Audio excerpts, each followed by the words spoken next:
तो श्रीमद् भगवद गीता यथारूप अध्याय 16, अध्याय का नाम देवी तथा आसुरी स्वभाव, श्लोक संख्या 21।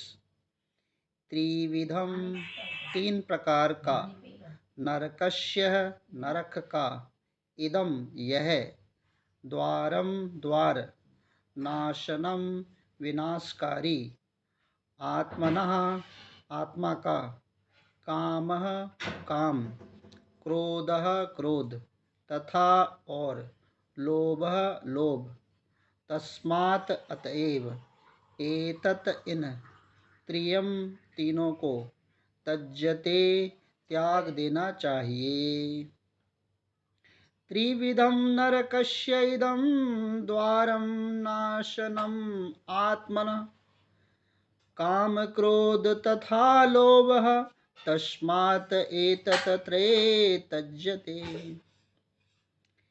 त्रिविधम नरकस्य इदं द्वारम, है ना, नरक, इस नरक के तीन द्वार हैं।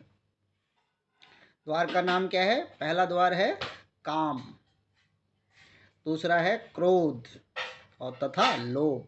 तो ये तीन द्वार हो गए, काम, क्रोध और लोभ।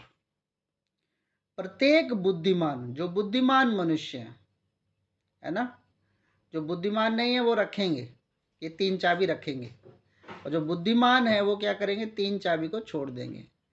तो प्रत्येक बुद्धिमान व्यक्ति को चाहिए कि इन्हें त्याग दे, छोड़ दे, नहीं तो नरक जाना पड़ेगा, है ना।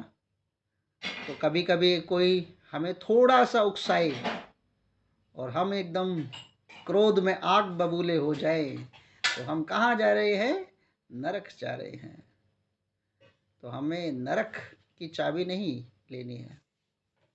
काम, है ना, काम, इच्छाएं, हमारी इच्छाएं जब पूरी नहीं होती तो हमें क्या होता है? क्रोध आता है। तो काम की इच्छा होती है तो क्रोध भी आएगा। तो काम को ही त्याग दो, हमें भोगना है ये चीज करने, उसका क्या करो? छोड़ दो।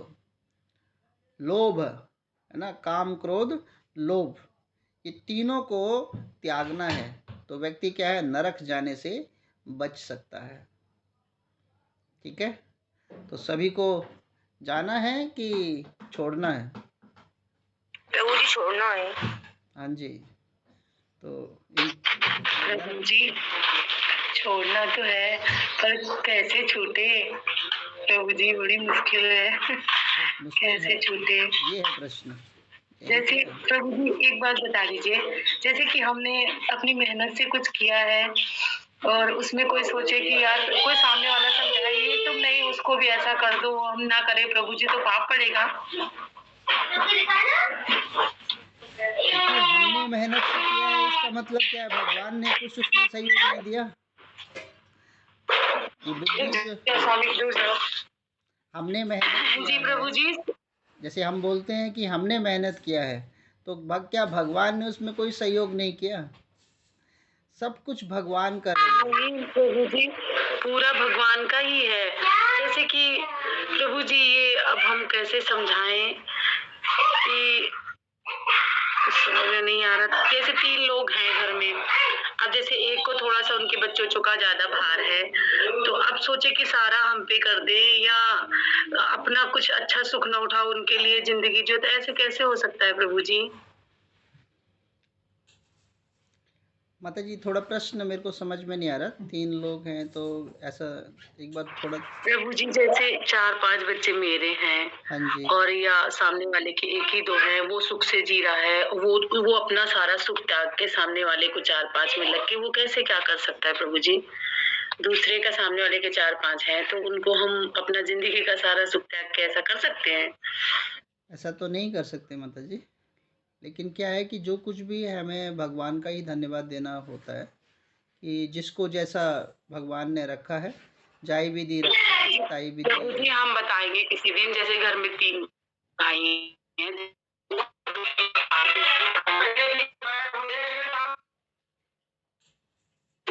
शादी आई है ना, तो बात ठीक है माता जी, इसको बाद में पूछना आप इसको, बाद में पूछना, अभी थोड़ा समझ में भी नहीं आ रहा। हाँ, फैमिली मैटर है। हाँ जी प्रभु जी, तो यही सोचते हैं हम कि मान लो हम यहाँ सुख करें और लोग इस बात को बुरा मान रहे हों, तो मुझे लगता है कि हम क्या करें, फिर यही सोचते हैं। हाँ, तो इसमें हमारी बुद्धि जो है ना, वो हमारी उन पे नहीं रहना चाहिए। हमें अपनी बुद्धि को भगवान के चरणों में समर्पित करना चाहिए। हमें ये संसार के विषय में सोचना ही नहीं होता। तो हमें अपनी बुद्धि को थोड़ा ये समझदार बनाना चाहिए कि आगे क्या हो रहा है, पीछे क्या हो रहा है, इससे कोई मतलब नहीं है। संसार में कौन क्या सोच रहा है, उससे कोई फ़र्क नहीं पड़ना चाहिए। केवल फ़र्क वहाँ पे पड़ना चाहिए कि गुरु और भगवान क्या सोच रहे हैं, वहाँ पर फ़र्क पड़ना चाहिए। ये संसार में तो हर किसी की इच्छाओं को पूर्ति नहीं की जा सकती, है ना। सभी कुछ चाहें कि ये करो, वो करो, ऐसा करो, वैसा करो, सबकी इच्छाओं की पूर्ति नहीं हो सकती, है ना। कभी कभी हम क्लास करते हैं, बोले 7 बजे रखा, 8 बजे रखा, तो सबके लिए सुलभ नहीं है। सबको सही चाहिए कि 9 बजे की जाए, सबको चाहिए 6 बजे की जाए। तो ये जो हर एक के लिए सुविधा है, तो एक के लिए विपदा भी है। तो इसलिए क्या करना चाहिए, जाय विधि राखे राम, ताई विधि रहिए। और संसार की चिंताओं को हमें नहीं करना चाहिए। संसार की चिंताओं को हमें कम ही करना चाहिए। संसार की चिंता करेंगे तो संसार में ही रह जाएंगे, है ना। और भगवान की चिंता करेंगे तो भगवान के धाम जाएंगे, है ना। 84 लाख के जो बंधन है, अगर संसार की चिंता करेंगे 84 लाख में, फिर वो अगला जन्म कुत्ता, बिल्ली, सुअर, चमगादड़, है ना, पता नहीं वृक्ष वगैरह क्या क्या योनियाँ बननी पड़ती हैं। अभी मनुष्य बने हैं तो मनुष्य जन्म भगवत भक्ति करने के लिए बना हुआ है। और भगवत भक्ति भी नहीं करी, फिर वही शुकर का जीवन जीना पड़ेगा। कहीं अगले जन्म में जाकर सुअर बनना पड़ेगा। और सुअर फिर क्या करता है, सुअर कहीं पर भी अन्य अन्य, है ना, मल को खाता है, तो मल को खाना पड़ेगा। इस प्रकार संसार क्या सोचता है उसकी चिंता नहीं होनी चाहिए। हमें भगवान क्या सोचते हैं, शास्त्र क्या सोचते हैं, उसकी चिंता होनी चाहिए। ये बुद्धिमान मनुष्य का गुण है। ठीक है माता जी। धन्यवाद प्रभु जी, आपने बहुत मन को हल्का किया प्रभु जी। लगता है ना कि घर वाले, देखो प्रभु जी, जब दुख उठाओ तब कोई आके साथ देने वाला नहीं होता, कोई पूछने वाला नहीं। जब थोड़ा सा घर वाले सोचते ऐसा नहीं, ऐसा करना चाहिए था इनको। और प्रभु जी, लाइफ टाइम दूसरे के हिसाब से थोड़ी ना हम लोग चल सकते हैं, ऐसा लगता है ना फैमिली में थोड़ा सा प्रभु जी। इसीलिए हमने सोचा कि प्रभु जी से पूछेंगे कि हम लोग आप अपनी मनमानी कुछ कर रहे हैं तो ऐसा तो नहीं कि पाप में पड़ रहे हों। देखिए, संसार में सलाह देने वाले हजारों हैं, लेकिन सलाह के ऊपर काम करने वाला नहीं है कोई ना। सलाह तो सभी दे सकते हैं, लेकिन सलाह पर काम करे कोई, तो जीवन सफल है ना। हम जब भी कोई कर्म करेंगे तो वो एक को अच्छा लगेगा तो एक को बुरा लगेगा। तो इस प्रकार जो है कि हमारी जो स्थिति है, मैं अपनी स्थिति के अनुसार चलना चाहिए। तो इस प्रकार जो है, और संसार का मुख को बंद नहीं किया जा सकता। इसलिए बस इसीलिए कहा जाता है ना, जितना हम भौतिक संग करेंगे उतना संसार में फंसेंगे। इसलिए हमें भक्तों का संग करना चाहिए। बस वही हमारा जीवन का लक्ष्य होना चाहिए। भक्त अपने आप को बिजी रखें, है ना। भक्त अपने आप को बिजी रखें, शास्त्रों का अध्ययन करें, है ना। तो भक्तों के पास बहुत समय है। भक्त इतना समय नहीं है मतलब कि फालतू की बातों में विचार विमर्श करें। भक्तों के जीवन बड़ा ही सरल और सीधा होता है। तो यहाँ पर हम बता रहे हैं, है ना, नरक के 3 द्वार हैं, काम, क्रोध, लोभ। तो प्रत्येक बुद्धिमान व्यक्ति को चाहिए कि इसे त्याग दे, है ना। क्रोध नहीं होना चाहिए, काम भावना नहीं होना चाहिए, लोभ नहीं होना चाहिए। कहीं पर बोला जाए कि हाँ, कि आप, है ना, कुछ दान करिए, प्रामाणिक संस्था को दान देना सही है ना। तो वो दान, चाहे भगवत गीता का दान हो, चाहे कोई भी दान हो, वहाँ पर दान वो क्या है, हमें भगवत भक्ति में ले जाएगा। लेकिन संसार में हम लोग क्या करते हैं, अपनी प्रसिद्धि पाने के लिए दान करते हैं। जैसे हमने कोई ऐसा कार्य किया, ऐसा कोई आध्यात्मिक कार्य किया जिससे हमारा बोलबाला हुआ है, तो उसमें क्या है कि वो भगवत भक्ति नहीं है। जैसे अभी बताया जाता है कि होली के आसपास में लगभग 5 लाख से ऊपर भक्तों ने वृंदावन मथुरा का दर्शन किया।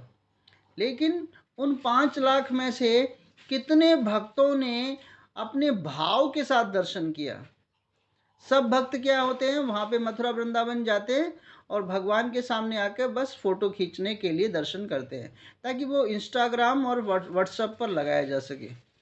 तो भगवान भगवान का दर्शन कहाँ हो रहा है वहाँ पे?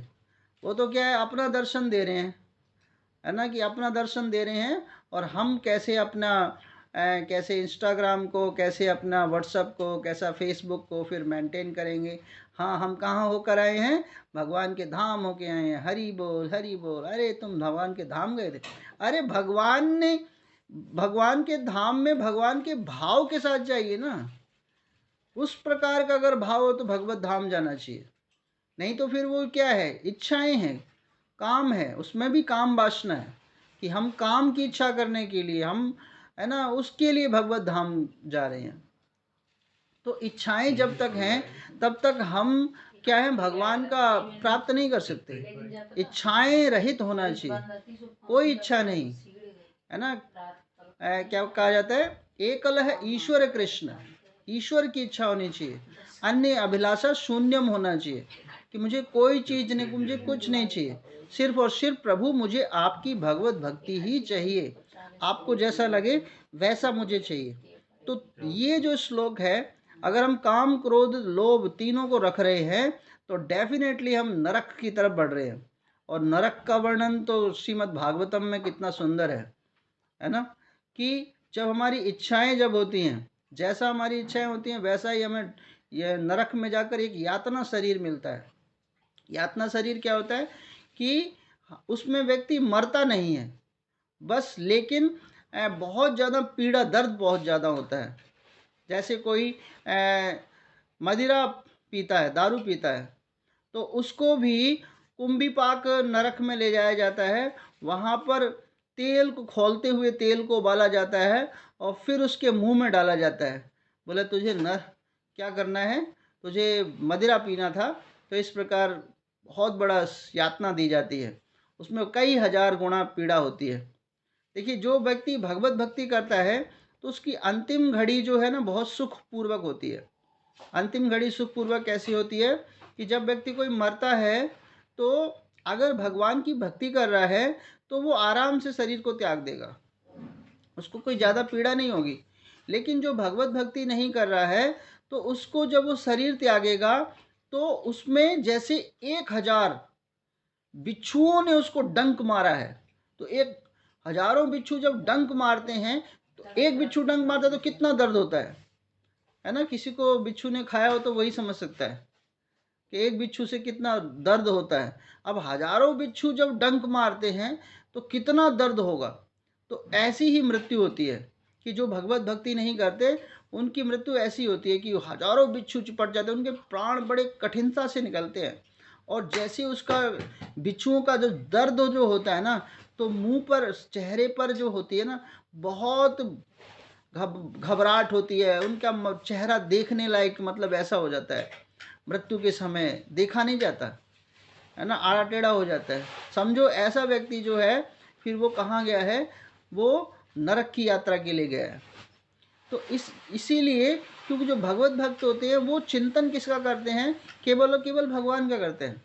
उनकी बुद्धि में भगवान बैठे हुए हैं, उनके मन में भगवान बैठे हुए हैं, उनके हृदय में अंदर भी भगवान बैठे हुए हैं। तो वो संसार में तो हैं लेकिन वहाँ मस्तिष्क से नहीं है, बुद्धि से नहीं है। तो जब बुद्धि से भगवान नहीं है तो वो चिंतन क्या करेंगे, चिंतन उनका शुद्ध होगा। तो चिंतन शुद्ध होगा तो वो हंसते हंसते शरीर को त्यागेंगे। तो हमें भी क्या करना है, चिंतन को शुद्ध करना है, बुद्धि को शुद्ध करना है। जब बुद्धि, ये जब भगवान की बुद्धि में ध्यान रहेगा तो ये काम क्रोध लोभ जो है ये तो आने नहीं है। हम अपने आप को अगर भगवत भक्ति में एंगेज रखेंगे, भगवान की सेवा में एंगेज रखेंगे, गीता जैसे शास्त्रों को पढ़ने में एंगेज होंगे, तो हमें ये फालतू के काम नहीं करेंगे, है ना। बहुत से भक्त होते हैं बस कुछ काम नहीं है तो बस क्या कर लो, एक दूसरे के वीडियो कॉल ही कर लो, एक दूसरे को, है ना, कुछ सुना दो, फ़ोन ही मिला लो इधर उधर, वो इधर उधर भटकते रहते हैं। तो ये भटकना क्या है कि हम अभी भगवत भक्ति नहीं जुड़े। भक्तों के जीवन में तो ये कि शास्त्र पढ़ना, है ना, माला का जप करना, ये सब कुछ होता है। 16 माला का जप करना, इसमें भी समय लगता है। और फिर भक्तों के गृहस्थों का भी कार्य होता है, तो गृहस्थी के कार्य से निकलते हैं, थोड़ा बहुत शरीर को के लिए आराम भी करते हैं और फिर भगवत भक्ति के लिए तैयारी करना शुरू कर देते हैं। शास्त्रों का अध्ययन करते हैं, भक्तों का संग करते हैं, प्रसाद बनाते हैं, भगवान को कैसे खुश रखना है उसकी सेवा के लिए चिंतन करते हैं। और जिनको फालतू का काम है, जिसके पास काम नहीं है, वो फिर ऐसे ही मतलब संसार में इधर उधर भ्रमण करते हैं और फिर इधर कॉल उधर कॉल, इससे बात, तूने क्या बनाया, तूने क्या खाया, है ना, तेरा क्या है ना, संसार की इधर की चर्चा उधर की चर्चा, ये वो, ये क्या है, ये भगवत भक्ति की पहचान नहीं है।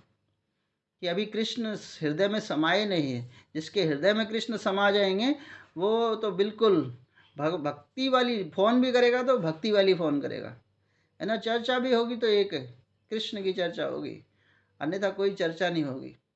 वो भक्तों से पूछते हैं कि आपने प्रसाद में क्या बनाया, कैसे भगवान को भोग बनाते हैं, कैसे अर्पित करते हैं, भगवान की सेवा कैसे की जाती है, शास्त्रों का कुछ बताइए, आपने तो बहुत अच्छा पढ़ा है समझा है, उसको उस वाली चर्चा करते हैं। तो ऐसा जब ये चर्चाएं जो होती हैं तो ये 3 द्वार जो होते हैं उनके दरवाजे क्या हो जाते हैं, बंद हो जाते हैं। और 3 द्वार के दरवाजे बंद होते ही भगवत भक्ति शुरू हो जाती है, भगवान के हृदय में समा जाते हैं। तो ये जो श्लोक है हमारे लिए क्या है, ये कंठस्थ होना चाहिए, हमेशा याद होना चाहिए कि 16वें अध्याय में हमें 21वां श्लोक मिला है। उसमें हमने सीखा है कि अगर हम काम क्रोध लोभ को रखेंगे तो हम डेफिनेटली कहाँ जाएंगे, नरक जाएंगे। ये नरक की 3 चाबियां हैं। तो यहाँ पर भी प्रभुपाद क्या बताते हैं, यहाँ पर आसुरी जीवन आरंभ होने का वर्णन है। मनुष्य अपने काम को तुष्ट करना चाहता है, किंतु जब उसे पूरा नहीं कर पाता तो क्रोध और लोभ उत्पन्न होता है। जो बुद्धिमान मनुष्य आसुरी योनि में नहीं गिरना चाहते, देखिए आसुरी योनि में नहीं गिरना चाहते बुद्धिमान। कोई हमसे कहे असुर हो, असुर मतलब राक्षस हो, तो हमें कैसा लगेगा। लेकिन अगर हमारे अंदर 3 गुण हैं तो हमसे कोई कहे या ना कहे, लेकिन शास्त्र हमारा कह रहा है कि हम असुर हैं। अगर ये 3 गुण हमारे अंदर रह गए तो हम सुर नहीं हैं, हम देव नहीं हैं, हम क्या है, असुर हैं, राक्षस है। देखो गीता बता रही है, मैं इसमें अपना कुछ नहीं डाल रहा। तो ये काम क्रोध लोभ को जो त्याग देगा वो असुर नहीं है, अन्यथा सब असुर ही हैं। ये लोभ, इसमें से एक भी चाबी अगर रह गई तो हमें नरक की यात्रा सहन करनी पड़ेगी। और अगर नरक जाना है तो हमें क्या करना पड़ेगा, इन चाबियों को अपनी पॉकेट में संभाल के रखना पड़ेगा, खूब क्रोध दिखाना पड़ेगा, खूब लोभ, खूब काम की इच्छा, इस प्रकार। तो ये बुद्धिमान मनुष्य, प्रभुपाद कहते हैं बुद्धिमान मनुष्य वो है जो इनको छोड़ देता है। उसमें बस एक ही भाव होता है, त्रणादपि शनिचेर तरोरपि सहिष्णुनाम अमानि अमाने कीर्तनिया सदा हरि। वो केवल भगवत भक्ति के लिए बना है, भगवान की भक्ति के लिए। बहुत कोमल होता है, 4 गाली भी सुना दो तो कोई बात नहीं, कोई बात नहीं, वो अपने कर्म है। हमें गाली दी है कोई बात नहीं, हमसे कुछ बुरा भला बोला कोई बात नहीं, है ना। तो ये होना, ये ऐसा भाव होना चाहिए, है ना। क्योंकि हमें बिल्कुल भाव जो है, वृक्ष जैसे वृक्ष होता है ना, फल लगा होता है, तो फल लगे वृक्ष क्या झुका हुआ होता है, और जिस पर फल नहीं होते वो तना हुआ होता है। तो अकड़ जिसमें है वो क्या है, फलहीन है, उसमें कोई फल नहीं है। तो इसीलिए क्या है कि हमें भगवत भक्ति के रास्ते को अपनाना चाहिए, हमें भगवान का नित्य ध्यान करना चाहिए, नहीं तो फिर हम नरक की यात्रा के लिए तैयार हो जाए। और अगर हमारे पास ये 3 चाबी रह गई, हमने क्रोध वगैरह किया है, तो हम डेफिनेटली क्या हैं, असुर या राक्षस की योनियों में हैं। जिन है तो मनुष्य लेकिन असुर हैं, है ना, राक्षस है। तो कि यदि वह 3 शस्त्रों का परित्याग कर दे, और ये 3 शस्त्रों का परित्याग कर दे, क्योंकि ये आत्मा का हनन इस हद तक कर देते हैं कि भवबंधन से मुक्ति संभव नहीं रह जाती। तो ये तीनों चाबियां अगर रह जाती हैं तो भवबंधन, भगवान के धाम की मुक्ति संभव नहीं है। तो इस प्रकार क्या है, हमें इसका पूरी तरह से क्या करना है, परित्याग करना है, छोड़ देना है। हमारी कोई इच्छा नहीं है, ना काम की इच्छा है, न क्रोध की इच्छा है, न लोभ की इच्छा है। इस प्रकार जो व्यक्ति के पास धन होता है तो उसको धन की सेवा में, भगवत भक्ति में दान भी देना चाहिए, है ना।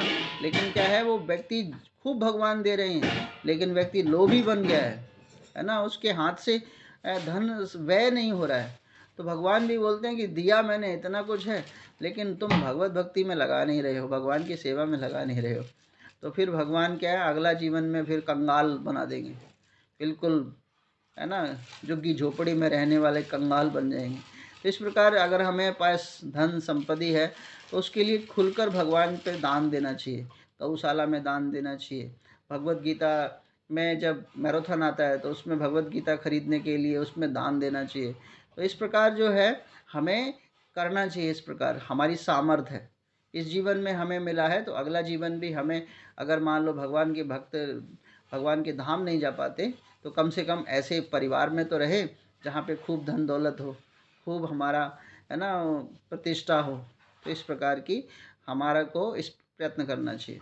तो ये आज के श्लोक में हमारा यही है कि हमें 3 चीज़ों को छोड़ देना है, काम, क्रोध और लोभ। अगर ये तीनों चीज़ छोड़ते हैं तो हम क्या हैं, असुर नहीं हैं, और अगर तीनों चीज़ को पकड़े रहते हैं तो हम असुर हैं, राक्षस हैं। ठीक है, श्रील प्रभुपाद की जय, गुरु महाराज की जय हो, प्रभु जी की जय हो। प्रभु जी हमारा एक प्रश्न है। हाँ जी माता जी, पूछिए। प्रभु जी हम ये पूछ रहे थे कि प्रभु जी मतलब प्रभु जी क्रोध और प्रभु जी लोग तो समझ में आया, पर प्रभु जी काम क्या है? काम मतलब है वासना, है ना। जब हमारी कोई वासना होती है किसी चीज़ को पाने की, जैसे मोह जो होता है हमारा, किसी में मोह भी वासना के समान है कि हम उस मोह बंधन में फंसे हुए हैं, है ना। जैसे कहा जाए कि हम अपने बच्चों के लिए सब कुछ करते हैं, लेकिन पराया जो बच्चा होता है उसके लिए क्या छोड़ देते हैं। तो हमारा मोह जो है, वासना जो है, वो हमारे अपने में है, हालांकि वो भी तो कहीं ना कहीं किसी का बच्चा है। तो ये जो है ना, अपने पति पर आसक्ति रखना चाहिए।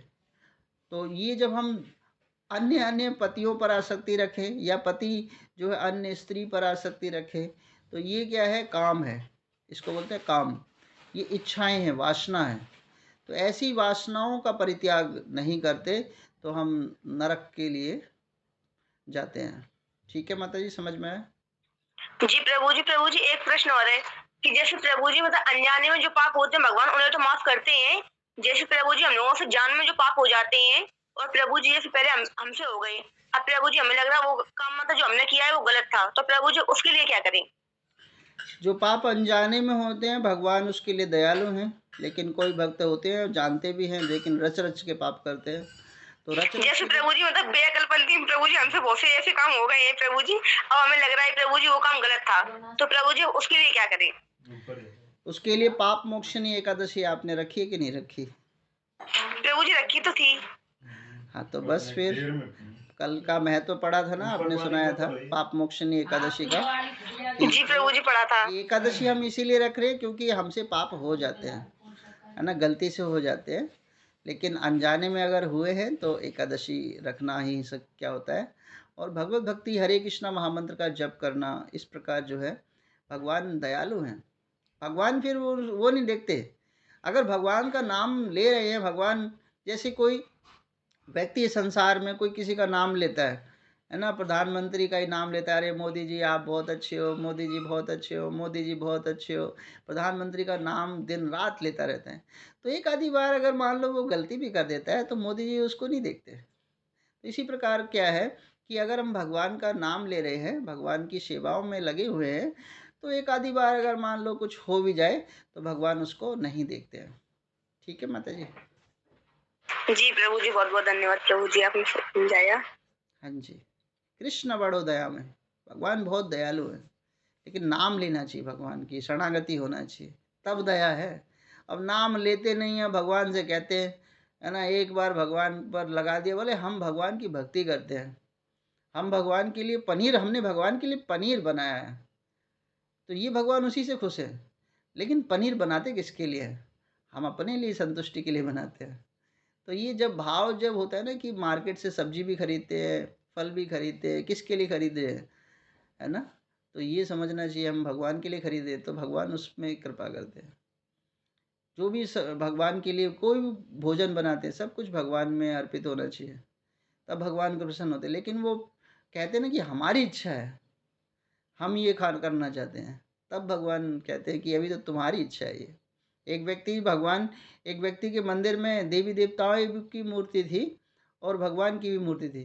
तो वो व्यक्ति अगरबत्ती लगाता था, केवल देवी देवताओं को दिखाता था और कहता था ये अगरबत्ती का धुआं ना भगवान कृष्ण की तरफ ना जाए। तो भगवान उससे भी खुश हो गए, बोले कम से कम ये मूर्ति में मुझे समझता तो है।